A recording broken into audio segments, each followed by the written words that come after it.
స్వస్థతశాల ఇది నా యేసు నివసించశాల.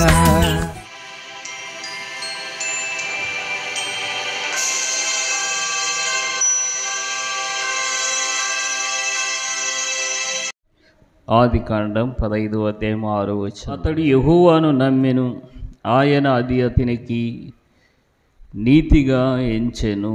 దేవుడి మాటలు దీవించి ఆశీర్వదించునుగాక. కుటుంబము ఆశీర్వదించబడాలి అని అనుకుంటే బైబిల్లో చాలామంది భక్తులు ఆశీర్వదించబడినట్లు బైబిల్ గ్రంథంలో వ్రాయబడి ఉన్నది.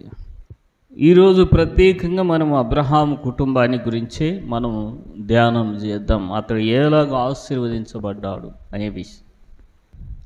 ఒక ఆమె ఈ మధ్యలో బాప్తీసం తీసుకున్నది.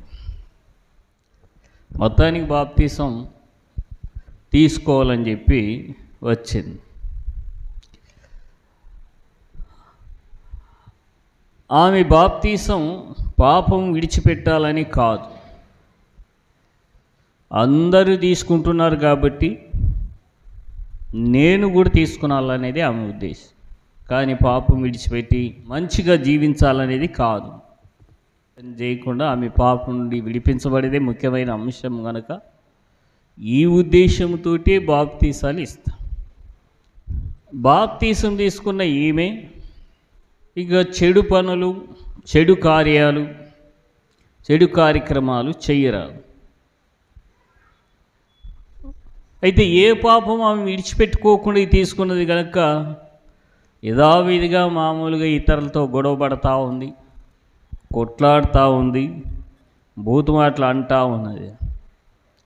దాంట్లో కొంతమంది ఈ విధంగా ఆమెను అన్నారు, బాగానే బాప్తీసం తీసుకున్నావు, ఏమిటిది ఇలాగ మాట్లాడుతున్నావు అని చెప్పి ఆమెను అంటా ఉన్నారు. దానికి ఆమె సమాధానం ఏమి కూడా చెప్పట్లేదు. ఈలాగిన బాప్తీసము అని అంటే ఏదో అందరు తీసుకుంటారు కదా అని చెప్పి నేను కూడా తీసుకున్నాలని చెప్పి చాలామంది అనుకుంటారు. తప్పది. పాపాన్ని విడిచిపెట్టుకునేది ఉండేది ఉన్నా ఇలాంటి కార్యం చేయడానికి ఈమె ఇలా చేసింది. అసలు వాస్తవానికి బాప్తీసం ఎందుకు తీసుకుంటారు అనే మాట బైబిల్లో రాయబడి ఉన్నది. మార్కు సువార్త 1:5. అంతటా యూదయ దేశములో లందరూ యెరూషలేము వారందరూ బయలుదేరి అతని యొద్దకు వచ్చి తమ పాపలను ఒప్పుకొని యోర్దాను నదిలో అతని చేత బాప్తీసము పొందిని. బాప్తీసం ఎప్పుడు తీసుకుంటారండి? దేవుణ్ణి నమ్ముకొని పాపాలను విడిచిపెట్టి బాప్తీసం తీసుకోండి. ఇది ప్రాసెస్. ఈ పాపాలు విడిచిపెట్టిపోయినా అన్ని ఒక గొర్రె ముందు పోతే అన్ని గొర్రెలు దాని వెంబడి పోయినట్టు కొంతమంది ఊక ఆలోచన లేకుండా ఇది తీసుకోండి. అసలు ఇంకో షార్టేజ్ న్యూస్ ఏం తెలుసా? మీరు బాప్తీసం తీసుకోకుండా పర్వాలేదు, కానీ బాప్తీసం తీసుకున్న తర్వాత క్రమంగా ఉండాలి. బాప్తీసం తీసుకొని తప్పులు చేస్తే డబల్ శిక్ష ఉంటుంది. మీకు అర్థం కావట్లేదు చెప్పే మ్యాటర్. బాప్తీసం తీసుకొని మంచి మార్గములో నీవు నడవకపోతే నీవు మొదట చేసిన పాపాల శిక్ష కంటే కూడా బాప్తీసం తీసుకొని చేసే చెడ్డ పనులు బట్టే మీకు భయంకరమైన శిక్షలు వస్తాయి. ఈ బాప్తీసం అనేది ఊరికనే కాదు, ఇది మీరు పెద్ద శాపం అంటగట్టుకుంటారు. క్రమంగా ఉండేటట్లుంటే, దేవుని నమ్ముకుని దేవుని మార్గంలో క్రమంగా ఉండేటట్లుంటేనే తీసుకోవాలి. ఇది ప్రాసెస్ అన్నమాట. ఇది కాకుండా ఊకే దేవుని నమ్ముకోవడం, బాప్తీసం తీసుకోవడం, మధ్యలో ఆ పాపం అట్లే ఉంటుంది. అలా ఉండే వాళ్ళు ఏ ఆశీర్వాదాలు దేవుడి నుండి పొందలేరు, ఏ కుటుంబం పొందదు. మనం ఆదికాండం 15:6 అబ్రహాము దేవుణ్ణి నమ్మాడు. నమ్మడం అట్లా ఇట్లా నమ్మడం కాదు, పూర్తిగా ఆయన పైన ఏదైనా విషయంలో కూడా అంతగా నమ్మకం ఉంచి తన పాపాన్ని విడిచిపెట్టుకొని దేవుని కొరకు అబ్రహాము బ్రతికాడు. ప్రైజ్దల చప్పటి దేవుని మహిమ కలిగినగా.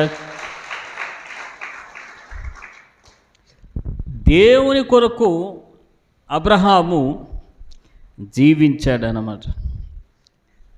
అబ్రహాము భక్తుడు తన ఇంటి మీదికి, తన కుటుంబం మీదికి దీవెన రావడానికి మొదట తలుపు తెరిచింది దేవుణ్ణి అతడు నమ్ముకున్నాడు. నమ్ముకోవడమే కాదు, తనకుంటున్న చెడ్డ పనులు, చెడు క్రియలు, చెడు అన్నీ కూడా దేవుని కోసం ఏం చేశాడు? అతడు విడిచిపెట్టుకున్నాడట. ప్రైజ్దల చప్పటి దేవుని మహిమ కలుగునుగా. దేవుని నమ్ముకున్న ఈ చెడు కార్యాలు చేసేది మానకపోతే మనం ఏది ఆశీర్వాదం దేవుని నుండి మనం పొందనేరమండి. ఇది సత్యం.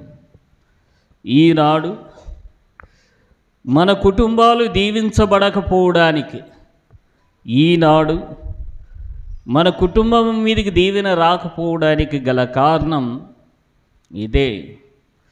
దేవుడు నన్ను దీవించలేదు, దేవుడు నన్ను ఆశీర్వదించలేదంటే ఎక్కడి నుండి ఆశీర్వదించేది? దేవుణ్ణేమో నమ్ముకున్నావు కానీ పాపాన్ని విడిచిపెట్టలేదు. అబ్రహాము దీవించబడడానికి ముందు ఈ కార్యాలను అతడు చేస్తూ వచ్చాడు. అందుకని ఆశీర్వాదానికి ఇతడు తలుపులు తెరిచినట్లమాట. ప్రైజ్దల చప్పటి దేవుని మహిమ కలుగునుగా. దేవునికి స్తోత్రము కలుగునుగా.